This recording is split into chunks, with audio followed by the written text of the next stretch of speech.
지금으로부터 수백 년 전 산세가 수려하고 인심 좋기로 소문난 어느 시골 고을에 가난하지만 기계만큼은 하늘을 찌를 듯한 선비박생이 살고 있었습니다. 그는 매일같이 낡은 책장을 넘기며 성현의 말씀을 가슴에 새겼으나 기울어질 대로 기울어진 가문은 좀처럼 일어설 기미를 보이지 않았지요. 그의 곁에는 명문가 출신임에도 불구하고 가난한 선비에게 시집와 군소리 없이 살림을 꾸려가는 어진 아내 이씨 부인이 있었습니다. 부인은 해진 옷을 기워 입으면서도 남편의 길을 살려주기 위해 정성을 다했습니다. 그러던 어느 봄날 흐드러지게 핀 복사꽃을 바라보던 박생이 결연한 의지로 아내의 손을 꽉 잡았습니다. 부인, 내 결심했소. 대장부로 태어나 이 시골 구석에서 평생 흙이나 파먹으며 살 수는 없소. 한양으로 올라가 과거에 급제하고 정승 판서가 되어 부인에게 비단옷을 입혀주겠소. 그의 눈빛은 그 어느 때보다 빛났고 목소리에는 단호함이 서려 있었습니다. 아내 이씨 부인은 올 것이 왔다는 듯 차분하게 고개를 끄덕였습니다. 사실 부인은 남편의 비범한 재능이 이곳에서 썩는 것이 늘 안타까웠던 터였습니다. 부인은 그날 밤 시어머니로부터 물려받아 소중히 간직하던 은가락지와 마지막 남은 비단 몇 피를 꺼내 보따리를 꾸렸습니다. 서방님, 큰 뜻을 세우셨으니 부디 뒤는 돌아보지 마시고 한양으로 향하십시오. 집안일과 노부모님 봉양은 이 몸이 책임질 것이니 오로지 학문에만 정진하여 그 뜻을 이루소서. 이튿날 새벽 안개가 자욱한 고갯마루에서 두 사람은 이별의 정을 나누었습니다. 박생은 몇 번이고 뒤를 돌아보며 아내의 모습을 눈에 담았고 아내는 남편이 시야에서 사라질 때까지 수건을 흔들며 그의 앞날을 축복했습니다. 부인, 내 반드시 금이환양하여 그대의 헌신에 보답하겠소. 10년이 걸리든 20년이 걸리든 꼭 정승이 되어 돌아오리다. 서방님, 대장부의 약속은 천금과 같습니다. 부디 몸 건강히 다녀오십시오. 저는 이곳에서 서방님의 성취만을 기다리며 기도하겠습니다. 남편이 떠난 뒤 고요하던 집안에는 오로지 아내 이씨 부인의 거친 숨소리와 배틀 소리만이 가득했습니다. 처음 한두 해 동안은 지나가는 보부상이나 인편을 통해 간간히 박생의 소식이 들려왔습니다. 박선비가 한양 대갓집 문객으로 들어갔다더라. 글솜씨가 뛰어나 선비들 사이에서 명망이 높다더라는 기분 좋은 소식들이었지요. 부인은 그 소식을 들을 때마다 기뻐하며 더욱 열심히 일했습니다. 낮에는 뙤약볕 아래서 남의 집 밭일을 거들고 밤에는 호롱불 아래서 눈이 침침해질 때까지 바느질을 했습니다. 그렇게 범푼 돈을 모아 남편의 과거 비용으로 보냈습니다. 그러나 야속하게도 5년이 지나고 8년이 흐르면서 남편의 소식은 뚝 끊기고 말았습니다. 한양에 갔던 이웃 사람들도 박생의 행방을 모른다고 고개를 저었습니다. 마을 사람들의 시선은 점차 동정에서 조소로 변해갔습니다. 박선비가 한양의 화려한 불빛에 취해 첩을 들였다더라. 아니, 이미 가산을 탕진하고 길거리에서 객사했을지도 모른다는 흉흉한 소문이 삽시간에 퍼졌습니다. 심지어 친정 일가부치들까지 찾아와 이제 그만 가망 없는 기다림을 정리하고 새 길을 찾으라고 권유했습니다. 하지만 이씨 부인은 그때마다 온화하지만 단호한 어조로 거절했습니다. 그녀는 매일 새벽 남들이 잠든 시간에 정한 술을 떠놓고 남편의 안녕을 빌었습니다. 비바람이 불어도 뿌리 깊은 나무는 흔들리지 않는 법. 내 서방님의 기계를 믿으니 어찌 소문을 믿겠는가. 부인의 손마디는 굵어지고 얼굴엔 깊은 주름이 패었지만 남편을 향한 신뢰만은 세월의 풍파 속에서도 더욱 단단해져 갔습니다.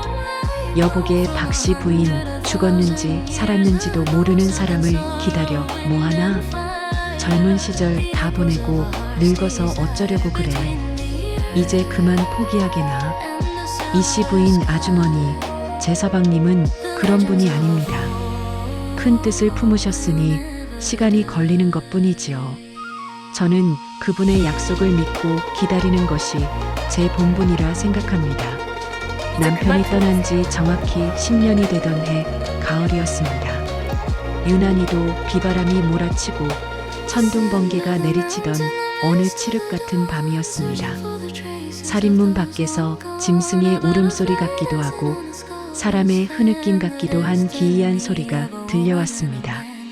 이씨 부인은 가슴이 철렁 내려앉는 것을 느끼며 등불을 들고 밖으로 나갔습니다. 빗물에 젖은 등잔불이 파르르 떨리는 가운데 문 밖에는 형체를 알아보기 힘든 괴상한 그림자가 서 있었습니다. 가까이 다가가 비춰보니 그것은 도저히 사람이라 믿기 힘든 처참한 몰골의 거지였습니다. 누더기가 된 옷가지 사이로 앙상한 뼈마디가 드러나 있었고 머리는 수개월은 감지 못한 듯 떡이 져 헝클어져 있었습니다. 발에는 집신조차 없어 피멍이 든 맨발이 진흙탕에 박혀 있었지요. 부인은 직감적으로 깨달았습니다. 그가 바로 그토록 그리워하던 남편 박생임을 말입니다. 박생은 아내의 얼굴을 제대로 쳐다보지도 못한 채 바닥에 고개를 쳐박았습니다. 부인, 내 면목이 없소. 대장부가 뜻을 이루기는커녕 노잣돈까지 다 잃고 밥 한술 구걸하지 못하는 신세가 되어 돌아왔소. 차라리 나를 죽여 이 원통함을 풀어주구려. 그의 목소리는 빗소리에 섞여 힘없이 떨리고 있었습니다. 정승이 되어 가마를 타고 마을을 호령하며 돌아올 줄 알았던 남편이 세상에서 가장 비천한 모습으로 돌아온 것입니다. 부인, 나를 욕하고 쫓아내시오. 10년 세월을 허비하고 구걸로 연명하며 돌아온 이 못난 놈을 어찌 용서하겠소. 제발 내 얼굴에 침을 뱉고 문을 닫으시오. 서방님, 이게 대체 무슨 말씀이십니까? 10년 세월이 대수입니까? 이렇게 살아 돌아오신 것만으로도 조상님이 도우신 것입니다. 어서 안으로 드시지요. 비에 젖으셨으니 몸부터 녹여야 합니다. 이씨 부인은 남편의 더러운 누더기를 붙잡고 방 안으로 이끌었습니다. 마을 사람들은 다음날 아침 박선비가 거짓골로 돌아왔다는 소문을 듣고 모여들어 낄낄거렸습니다. 거봐, 내 저럴 줄 알았지. 큰 소리 치더니 결국 빌어먹는 거지가 되었구먼. 하지만 부인은 그런 비웃음에 아랑곳하지 않았습니다. 그녀는 마치 정승판서를 모시듯 정중하게 남편을 앉히고 그동안 정성껏 길러온 시닭 한 마리를 잡아 정성껏 삶았습니다. 그리고 아껴두었던 햅쌀로 고슬고슬한 밥을 지어 올렸습니다. 박생은 아내가 내어온 따뜻한 밥상 앞에서 차마 수저를 들지 못했습니다. 자신은 아내를 고생시키고 소식조차 끊은 죄인인데 아내는 원망 한마디 없이 예전보다 더 극진히 자신을 대접하고 있었기 때문입니다. 부인은 손수 따뜻한 물을 데워 남편의 발을 씻겨주었습니다. 굳은 살이 박이고 상처투성이인 남편의 발을 어루만지며 부인은 눈시울을 붉혔습니다. 서방님, 그동안 얼마나 고생이 많으셨습니까? 한양 땅에서 홀로 견디셨을 그 고독과 아픔을 제가 어찌 다 알겠습니까? 이제 집에 오셨으니 아무 걱정 마시고 공양부터 드셔요. 아내의 그 따뜻한 말 한마디는 박생의 가슴속에 맺힌 수만 갈래의 회한을 녹여내기에 충분했습니다. 그는 밥을 국에 말아 허겁지겁 먹으며 굵은 눈물방울을 뚝뚝 흘렸습니다. 서방님, 체하십니다. 천천히 드십시오. 이제 제가 곁에 있으니 아무 걱정 마세요. 고생은 어제로 끝난 것입니다. 부인, 내 정말 죽고 싶었소. 하지만 부인의 얼굴이 떠올라 차마 죽지 못하고 얘까지 기어왔어. 내가 정말 미안하오. 정말 미안하오. 기력은 회복되었으나 박생의 정신은 여전히 깊은 늪에 빠져 있었습니다. 그는 매일같이 툇마루에 멍하니 앉아 하늘만 바라보거나 가끔은 한숨 섞인 술로 하루를 보냈습니다. 내 인생은 이미 망가졌다. 공부해서 무엇하리. 나는 평생 거지로 살 운명이다라며 자포자기한 말을 내뱉곤 했지요. 한때 높았던 기계는 간데없고 패배감에 젖은 노인의 모습만 남았습니다. 이를 지켜보던 이씨 부인은 어느 날 남편이 보던 낡은 책들을 모두 마당으로 가지고 나왔습니다. 그리고는 무서운 기세로 남편 앞에 마주 앉았습니다. 서방님, 제가 기다린 분은 거지가 된 박생이 아니라 천하를 호령할 포부를 가졌던 선비 박생입니다. 비록 가난은 잠시 우리 머리 위에 머무는 먹구름일 뿐이나 스스로를 포기하는 것은 영원한 어둠 속에 갇히는 것입니다. 어찌 대장부가 한 번의 실패로 조상님 뵐 면목도 없이 주저앉으려 하십니까? 제가 남의 집 빨래를 해서라도 종이와 먹을 살 테니 다시 붓을 드십시오.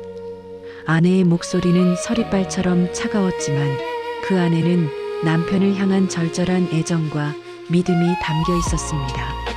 박생은 아내의 단호한 눈빛을 보고 정신이 번쩍 들었습니다. 자신의 실패를 가장 가슴 아파하면서도 자신을 다시 일으켜 세울 수 있는 유일한 사람이 바로 아내라는 사실을 깨달은 것입니다. 그는 마침내 떨리는 손으로 붓을 잡았습니다. 서방님께서 다시 글을 읽으신다면 저는 1000번 만번이라도 고생을 감내하겠습니다. 부디 저를 위해서라도 다시 한번 세상에 도전해 주십시오. 부인, 내 부인의 그 매서운 충고가 아니었으면 평생을 술꾼으로 살 뻔했소. 내 부인의 정성을 생각해서라도 다시 신을 고쳐 신고 학문에 정진하겠소. 그날 이후 집안의 풍경은 완전히 달라졌습니다. 박생은 골방에 틀어박혀 끼니조차 잊은 채 책과 씨름하기 시작했습니다. 이씨 부인의 헌신은 더욱 처절해졌습니다. 그녀는 남편의 책값을 마련하기 위해 새벽같이 일어나 산에 올라가 땔감을 해다 팔았고 장날에는 직접 짠 무명을 들고 시장을 누볐습니다. 겨울이 깊어지면 방 안에 온기가 가시지 않도록 자신은 얇은 옷 한 벌로 버티면서도 남편의 아랫목은 항상 뜨겁게 달구었습니다. 밤이면 호롱불 기름을 아끼기 위해 달빛 아래서 바느질을 하며 남편의 글 읽는 소리에 귀를 기울였습니다. 마을 사람들은 그런 부인을 보며 혀를 내둘렀습니다. 거지 남편을 데리고 또 공부를 시키다니 참으로 독한 여편네구먼. 하지만 부인은 웃었습니다. 남편의 낭낭한 독서 소리가 집안을 울릴 때마다 그녀는 10년의 고생이 다 씻겨 내려가는 기분을 느꼈습니다. 남편이 혹여 기운이 빠질까 싶어 끼니마다 정갈한 나무를 올리고 가끔은 푼돈을 모아 고기 한 점이라도 상에 올리려 애썼습니다. 박생은 그런 아내의 손가락이 바늘에 찔려 짓무르고 거칠어진 것을 볼 때마다 입술을 깨물며 공부에 매진했습니다. 내가 이번에도 실패한다면 사람이 아니다. 그런 각오로 3년을 하루같이 버텼습니다. 마침내 남편의 눈빛에는 예전의 예리함과 정중함이 다시 서리기 시작했습니다. 서방님, 밖은 눈이 내리지만 방 안은 따뜻하게 해두었습니다. 이 화로 곁에서 글을 읽으십시오. 저는 밖에서 물레를 돌릴 테니 필요한 것이 있으면 부르십시오. 부인의 고생이 내 뼈에 사무치는구려. 내 이번만큼은 하늘이 두 쪽 나도 결코 부인을 울리지 않겠소. 내 반드시 뜻을 이루어 돌아오겠소. 드디어 3년 만에 열리는 대과 시험날이 다가왔습니다. 이씨 부인은 밤을 새워 남편의 도포를 정성껏 다리고 주머니에는 남편이 좋아하는 엿과 떡을 가득 담았습니다. 박생은 아내가 건네는 보찜을 메고 길을 떠나며 아내의 손을 꼭 쥐었습니다. 이번에는 예전에 오만했던 청년이 아니라 세상의 쓴맛을 다 본 성숙한 선비의 모습이었습니다. 한양 시험장에 들어선 박생은 시제가 내걸리자마자 붓을 놀리기 시작했습니다. 그가 써내려간 글자 하나하나에는 10년간의 방황과 3년간의 고통, 그리고 그 모든 것을 견디게 해준 아내의 사랑이 담겨 있었습니다. 시관들은 그의 글을 보고 이것은 사람이 쓴 것이 아니라 하늘이 낸 문장이다라며 극찬을 아끼지 않았습니다. 결과는 당당히 전체 수석, 장원급제였습니다. 며칠 후 평화롭던 시골 마을이 발칵 뒤집혔습니다. 어사화를 꽂고 위풍당당하게 말을 탄 관원들이 풍악을 울리며 마을로 들어온 것입니다. 그 맨 앞에는 붉은 관복을 입고 근엄한 자태를 뽐내는 박생이 있었습니다. 마을 사람들은 길가에 나와 엎드려 절하며 환호했습니다. 아이고, 박선비가 진짜 정승이 되어 돌아왔네. 저 집 부인이 정말 용하구먼. 박생은 집 앞에 다다르자 말에서 내려 살인문 앞에 서 있는 아내에게 다가갔습니다. 부인은 10년 전과 똑같은 모습으로, 그러나 이제는 기쁨의 눈물을 흘리며 남편을 맞이했습니다. 저것 좀 보게. 거지가 정승이 되다니 이게 꿈이야 생시야? 박씨 부인이 정말 나라를 구했네. 부인, 내 드디어 부인과의 약속을 지켰소. 이 관복과 어사화는 내 것이 아니라 오로지 부인의 눈물과 정성으로 빚어진 것이오. 박생은 그 후 승승장구하여 마침내 일인지하 만인지상의 자리에 올랐습니다. 그는 정승의 자리에 있으면서도 항상 겸손했으며 특히 가난한 백성들의 사정을 누구보다 잘 헤아려 명재상으로 이름을 떨쳤습니다. 사람들은 그가 거지가 되었을 때를 잊지 않고 늘 자신을 낮추는 모습에 존경을 표했습니다. 그러나 박생은 공을 치하하는 사람들에게 항상 이렇게 말했습니다. 나를 정승으로 만든 것은 내 학문이 아니라 내 아내의 변함없는 믿음이었습니다. 그는 나라에서 내리는 모든 하사품을 아내에게 먼저 바쳤고 대소사를 결정할 때도 항상 아내의 지혜를 구했습니다. 세상은 이씨 부인을 일컬어 나라에서 내린 정경 부인이라 칭송했습니다. 만약 그녀가 10년 만에 거짓골로 돌아온 남편을 원망하며 내쫓았다면, 혹은 남편의 꺾인 기계를 비웃었다면 조선의 명재상 박생은 존재하지 않았을 것입니다. 그녀는 남편의 겉모습이 아닌 그 안에 잠든 가능성을 보았고 사랑이라는 이름으로 그 가능성을 꽃피웠습니다. 진정한 내조란 단순히 뒷바라지를 하는 것이 아니라 상대방이 자신을 포기할 때조차 끝까지 그를 믿어주는 마음이라는 것을 이씨 부인은 역사 속에 깊이 새겨 넣었습니다. 오늘날까지 전해지는 이 이야기는 우리에게 소중한 사람이 어려움에 처했을 때 우리가 가져야 할 자세가 무엇인지를 다시금 생각하게 합니다. 부인, 내 다시 태어나도 그대의 남편이 되고 싶소. 그대의 믿음이 나를 거지의 구렁텅이에서 건져 올려 나라를 살리는 일꾼으로 만들었소. 이씨 부인 서방님, 저는 그저 서방님 안에 있던 밝은 빛이 다시 나오기를 기다렸을 뿐입니다.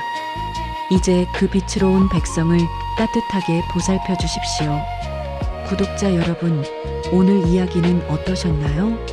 거지가 된 남편을 정승으로 만든 것은 화려한 금은 보화가 아니라 아내의 따뜻한 밥상과 매서운 충고, 그리고 흔들리지 않는 믿음이었습니다. 여러분 곁에 있는 소중한 사람에게 오늘 나는 당신을 믿어요라는 말 한마디 건네보시는 건 어떨까요?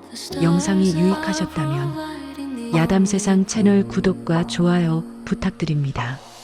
시청해주셔서 감사합니다.